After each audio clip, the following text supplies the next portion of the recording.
عليكم ورحمة الله وبركاته. جمعة مباركة على كل متابعينا ومشاهدينا واللي لسه هيتابعونا واللي لسه هيشاهدونا. عاملين ايه يا حبايبي؟ اتمنى يا رب تكونوا بخير. قبل ما نخش في موضوع الفيديو، اللهم صل وسلم وبارك على نبينا محمد. شايف الفترة دي في كلام كتير بيتردد بين بعض الغواة، وكلام ما يفيدش الغاوي وما يفيدش الغية، وما يقدمش الغاوي ولا يقدم الغاية، بالعكس يأخر الغاوي ويأخر الغاية كتير. وهي حتة إن ده بيت ولا مش بيت، أساسي ولا مش أساسي. أنت شاب صغير، إزاي تتكلم في الحمام؟ ما عندكش حمامة جامدة وما بتربيش حمامة جامدة، يبقى أنت ما بتفهمش في الحمام ما تتكلمش في الحمام. يعني كلها في الأول وفي الآخر أنا شايفها شكليات، والشكليات دي ما تقدمش الغاوي ولا تقدم الغاية، بالعكس دي تأخر الغاوي وتأخر الغاية. لو حضرتك بتتكلم عن بيت أساسي أو مش بيت، فده مش هيفيد الغواية ولا هيفيد الغاية. ولو حضرتك بتتكلم إن الشباب الصغير ما يتكلمش في الحمام، طيب مع احترامي لحضرتك، هو أنت ابتديتها حريف ولا ابتديتها غشيم؟ لا، ابتديتها زي ما أي غاوي ابتديها، ربيت حمام بلدي وما كنتش بتفرخ من وراه، ولا كنت بتعرف الدنيا رايحة فين وجاية منين، وكنت تايه. لولا فضل ربنا سبحانه وتعالى ومن عليك واتكعبلت في طريقك أو في سكتك في غاوي أو اتنين أو تلاتة عندهم ضمير وعندهم غيرة على الغية وعايزين يعلموك لله، مش مستنين منك أي مصلحة شخصية أو أي استفادة، ففهموك الدنيا رايحة فين وجاية منين. طبعا مع برضك عشان ما ننكرش مجهودك، انت برضك اشتغلت على نفسك وبقيت تأيد وتسجل كل حرف بيقوله لك في كل كلمة، وبقيت تشتغل نظري وعملي. دي برضك حاجة كويسة، مش هنقول لا، بس حضرتك مش عشان انت ربنا من عليك وبقيت حريف حمام يبقى شايف ان الدنيا كلها ما بتفهمش حمام. طيب ولو انت شايف ان في غواة مش فاهم حمام، طب ما من واجبك ان انت تفهمهم حمام بدون اي استفادة او مصلحة شخصية. ومبدئيا كده الشباب الصغير ده ما هو اللي هيكمل المسيرة من بعدك، زي ما انت كملت المسيرة من بعد الغواة القديمة. وبرضك بعد الغواة القديمة كان ليهم تمام فضل عليك. يعني ما تنساش الحتة دي برضك، ان هم برضك دعموك بمعلومات كويسة، فهموك الدنيا رايحة فين وجاية منين، وفي نفس الوقت برضك دعموك بحمام كويس مش ملعوب فيه زي الفترة دي. وعايز اقول لك حاجة، الشاب الصغير اللي انت بتتكلم عنه ده، ما هو ده اللي برضك بأكدها ان هو ده هيكمل المسيرة بتاعته، وده لو بقى جامد هيحافظ على الحمام اللي انت تعبان فيه وشقيان فيه. لان في الاول وفي الاخر مفيش حد مخلد في الدنيا، كلنا رايحين ما دايما لوجه الله. فعشان نبقى تمام ايد واحدة، يبقى فكرنا فكر واحد ويوصلنا لحلول تفيد الغاوي وتفيد الغية، فمش عايزين نتكلم اي كلام وخلاص.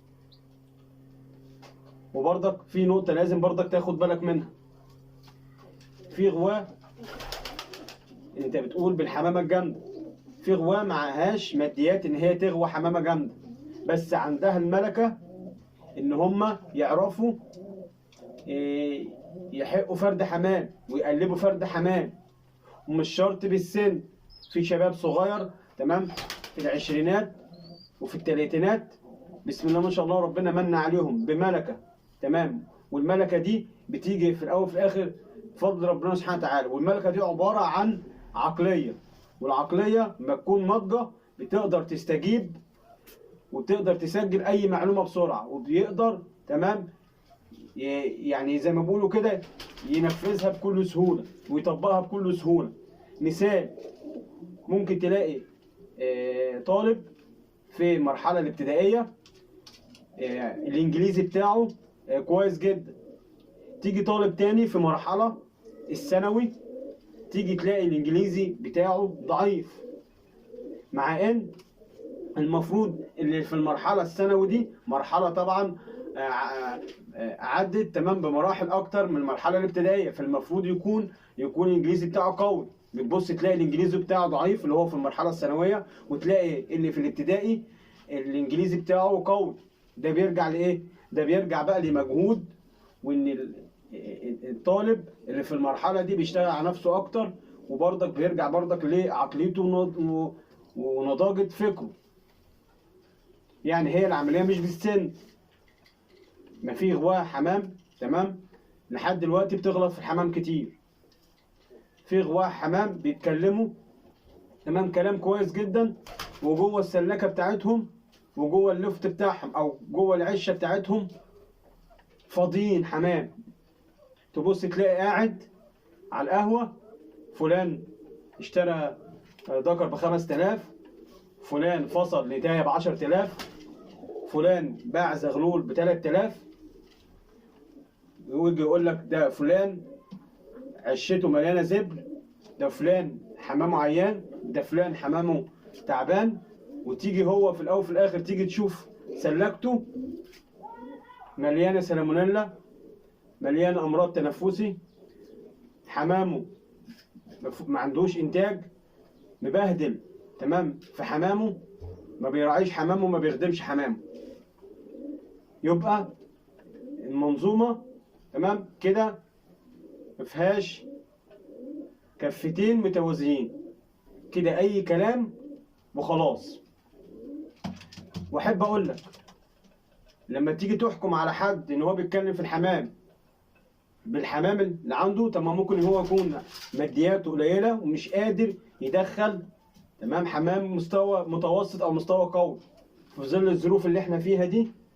فطبعا عشان نبقى واقعيين، أقل حمامتين عشان تخش، أقل نوع أو باب تخش فيه، فعشان تمسك حمامتين كويسين فمحتاجين مبلغ وقدره. عشان نبقى صراحة، مفيش حد هيدي الغواية بتاعت زمان دي خلاص مش هتتكرر. محدش هيديك حاجة ببلاش، محدش هيديك حاجة برخص التراب غير وإلا تمام فيها إن. عشان نبقى صراحة، هات لي كده فرد حمام مصر يسوى مثلا 2000 جنيه وبيفرخ عند الغاوي ده كويس وشغال وتمام التمام، ويجي يخرجه لك ب1000 جنيه من باب الدعم للشاب. مفيش الكلام ده. فالشاب دلوقتي بيعافر وبيعاني. بيعافر وبيعاني من ايه؟ بيعافر وبيعاني اول حاجة في زيادة الكلفة وزيادة الأدوية تمام، وقلة وقته، وزائد تمام دخول وان يدخل حمام مستوى قوي عنده، فمحتاج مبالغ كبيرة. غير كمان قلة ضمير الغواة، ما بقاش عنده ثقة تمام في حد. مفيش حد ما بيحليش حاجته، كله بيحل حاجته. حتى لو بايظ يقول لك ده بيفرخ كنابل، ده بنسمع كتير وكذب كتير ونفاق كتير، وكل واحد بيتابعني تمام وبيشاهدني هيبقى مقتنع بالكلام انا بقوله الا من رحم ربي. مع ان في الاول وفي الاخر مش هتخسر حاجه لما يكون عندك ذكر مثلا انت بتفرخه وما سمعش عندك كويس وهو تكوينه كويس، وتقول عليه ذكر تكوينه تمام وزي الفل، بس ما فرخش عندي كويس. هو بقى ياخده يلاقيه بقى الانتاج كويسه يتصرف فيه، يبقى هو كده ايه، انت كده ماشي معاه بمصداقيه. ذكر بيروق عندك تقول الذكر بيروق عندي، نتايه ما بتحصيش تقول نتايه ما بتحصيش. فرد حمام انت راجل لما هتقول الحمام مش مسعر، لا هنقول في نسبه وتناسب. انت كغاوي وبتعرف تحق فرد حمام وحريف عارف ان فرد الحمام ده يستاهل كام. مبقاش انت عارف ان هو بيستاهل 1000 جنيه وتطلب 3000 جنيه وتقول اصل الحمام مش مسعر، او تستغل ضعف تمام غاوي في ان هو على قده في الغيه وما بيعرفش يحق فرد حمام، وتديله حمام مستوى قليل بسعر اعلى، وفي الاول وفي الاخر جاي طالب، في الاول وفي الاخر جاي طالب تمام ان انت يبقى فيه حمام كويس عند الغواء. منين؟ عايز افهمك حاجه صغيره قد كده اهو. الغاوي الكبير سنا ده اول حاجه مجهوده بسبب كبر سنه تمام وظروفه الصحيه، ما يقدرش يخدم الحمام زي الاول، ما يقدرش يركز مع الحمام زي الاول، ما يقدرش يقعد مع الحمام تمام 5 6 ساعات زي الاول، ما يقدرش تمام يتابع الحمام زي الاول. فبيلتجئ لايه؟ بيلتجئ لشباب ان هم يخدموا له او يولوا له الحاجه دي. وبرضك مش هيكون زي حرفنة الغاوي العقر ده اللي هو سنه كبر او صحته خانته. فحب اقول لك كلمتين ابرك من 10.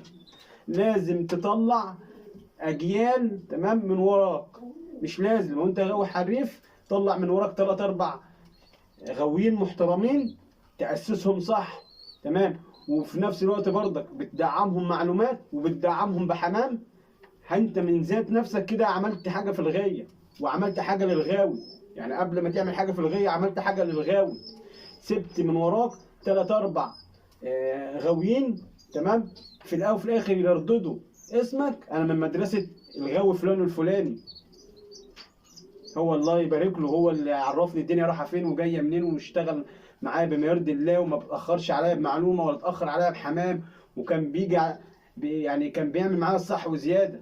هتلاقيه اسمك هيتردد برضك، وهتفضل هيفضل طول عمرك سواء حي او ميت اسمك يتردد بالخير. من تمام زرعة مفيدة حصد ثمارها ثمار مفيدة. يعني اللي زرعة وولاها كويس وخدمها كويس بتجيب له ثمرة كويسة، ثمرة تتاكل طعمها حلو وريحتها حلوة، مش ثمرة متدودة معطبة. فاللي هتعمله خير هتلاقيه سواء في حياة وانت عايش او وانت ميت. الغية دلوقتي تمام عايزة الشباب، والشباب الله يكون في عونه برضه. الشباب تمام الله يكون في عونه. انا مش بدافع عنهم بس انا شايف هجوم قوي على الشباب. يقول لك الشباب هو اللي خرب الغية، الشباب هو اللي هو ايه؟ هو كله كام سنة عشان يخرب في الغية؟ الرك من اساس على الغاوي اللي قديم اللي عمل للغواة الصغيرة دي تمام بحر تمام طحينة، فهموا من هنا يا ما هناك.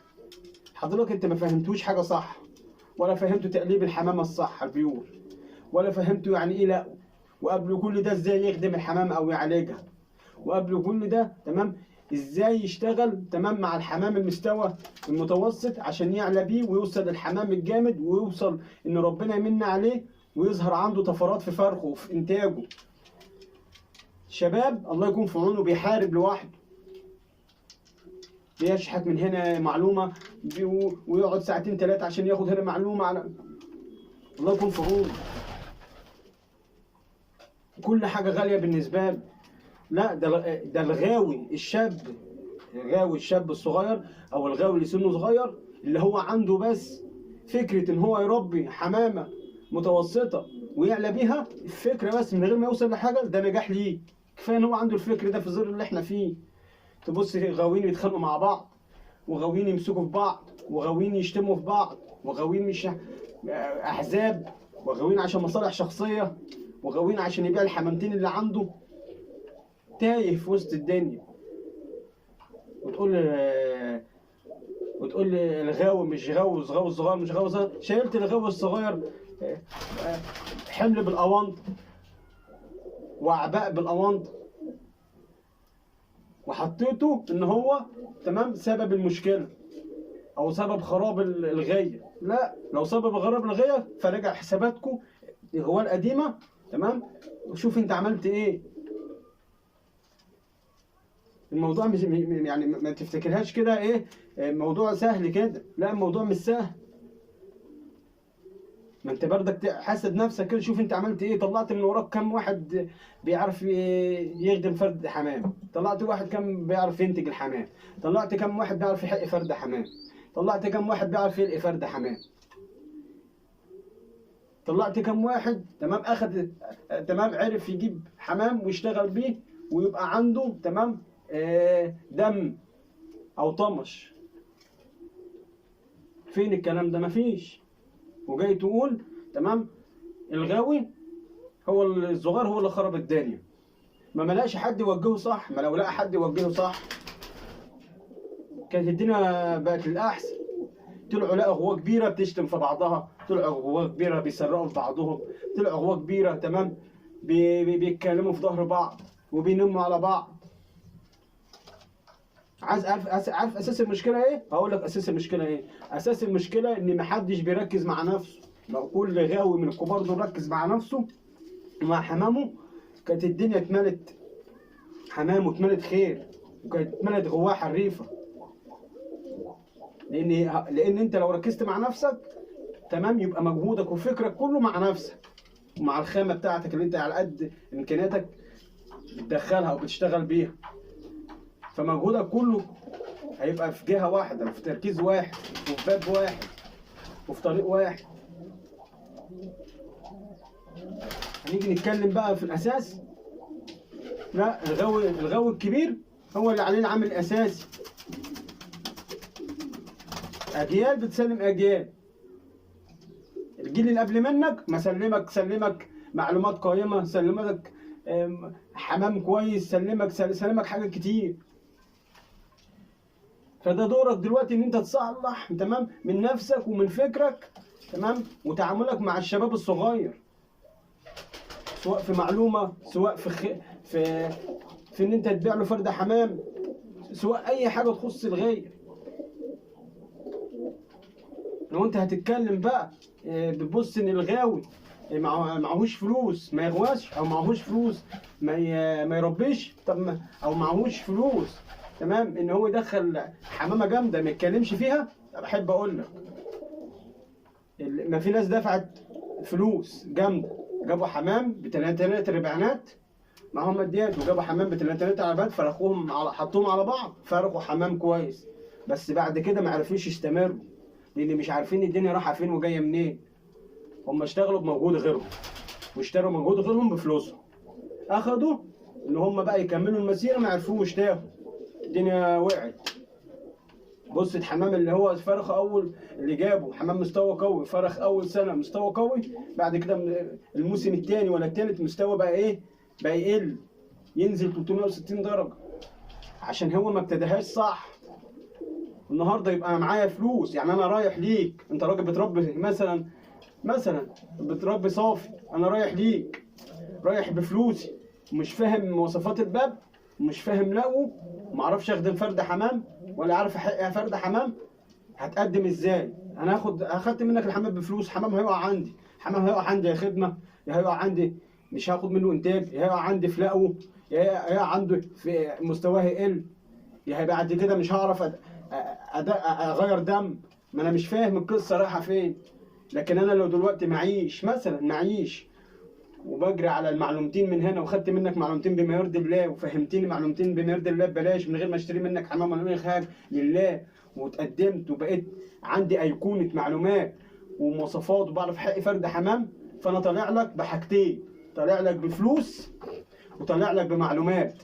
يبقى وانت بتطلع لي فرد الحمام عارف ان فرد الحمام ده هيقدمني وهيأخرني، فرد الحمام ده يستاهل الفلوس ده ولا لا. بس للاسف في ناس من ليها استفاده ان الغوايه الصغيره تبقى مغيبه مش فاهمه حاجه عشان يبيعوا الحمام البايظ اللي عندهم، وتيجي تقولوا انت كان عندك كام سنه عشان تتكلم في الحمام.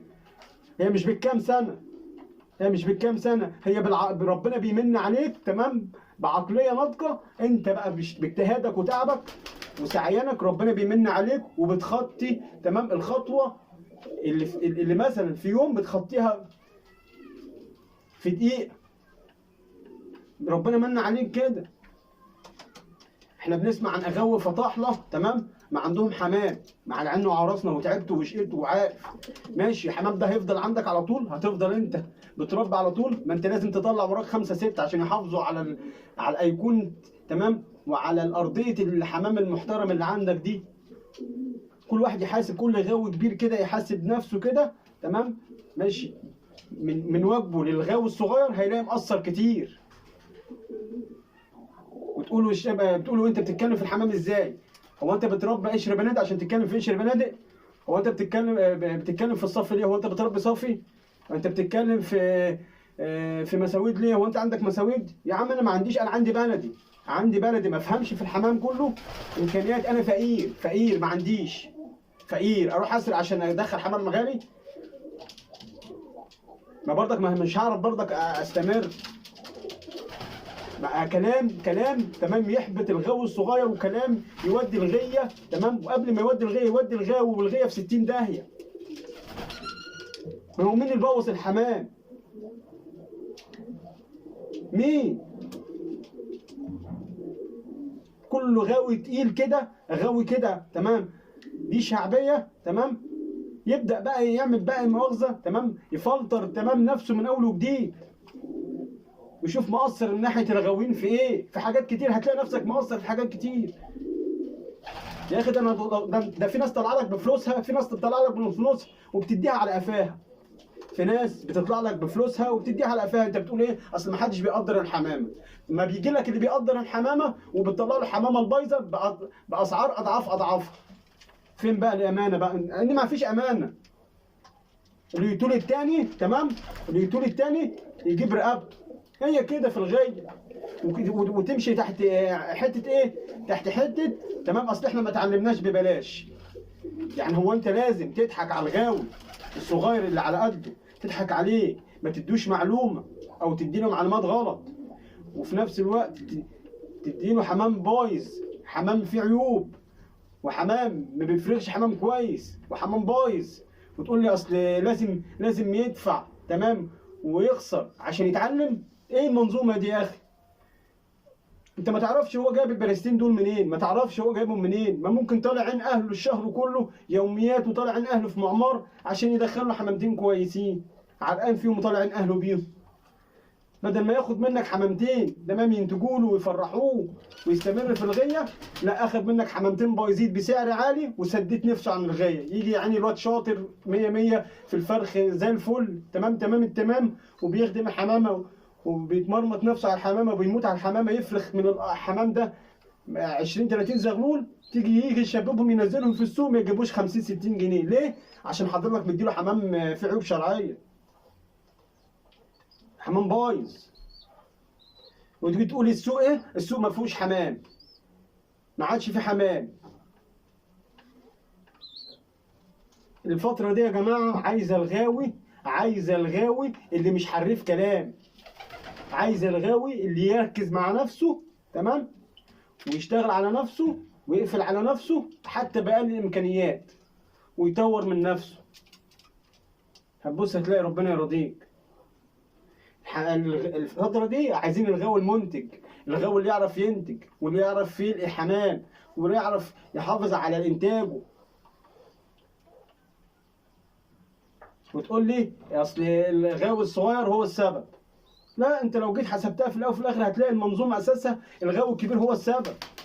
لما رحم ربي، وكل واحد يحاسب نفسه، كل واحد اضرب تصرفاته. انا بس ضايقني بس ايه؟ بعض الغواه اللي بتظلم الغاوي الصغير، تمام، وبتوجه له، تمام، كلام ملوش اي اصحه، وبيحطوه تحت تمام بند ان البوظان وسبب سوء الغايه دلوقتي، تمام، وحالها دلوقتي بسبب الغواء الصغار. لا، الغاوي الصغير عنده كتير والله، بس عايز اللي يوجهه. انتظروني كل جديد ومفيد للغاية، والسلام عليكم ورحمة الله وبركاته.